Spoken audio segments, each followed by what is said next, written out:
I work for a very wonderful organization called Legal Revolution, and that means shifting the narrative of what it means to be in the legal field. We work with folks that are currently incarcerated or formerly incarcerated and want to take their experience in the legal system, the criminal legal system, to make it better. Oftentimes their voices have been very excluded from the practice of law. You're the client, you aren't the lawyer, you don't know the law, and that's very often not been the case.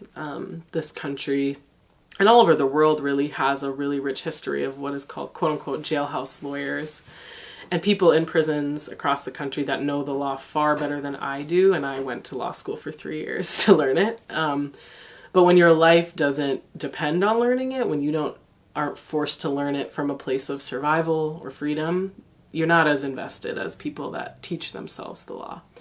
And so to me, legal revolution means taking this really old traditional practice and career and making it more representative, making it more democratic, and bringing more voices into the fold to make the system better. Because obviously it doesn't work in the way that it should for everyone.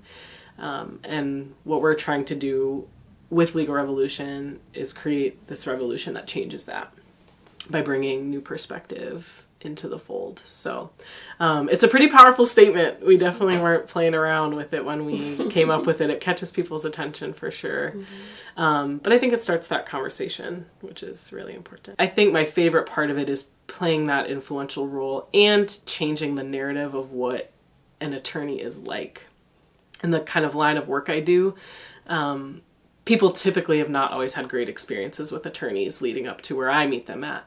And so to be able to shift that narrative and give them a different perspective, that there are attorneys out there that will listen, advocate for them, understand where they're at, that is really important to me, and really just see them as humans, as opposed to a client or a case file or a win or a loss. It's really important to me to meet people in their humanity and what they're going through and be a place of relief for them or comfort for them and take some of that anxiety away from what they might be going through.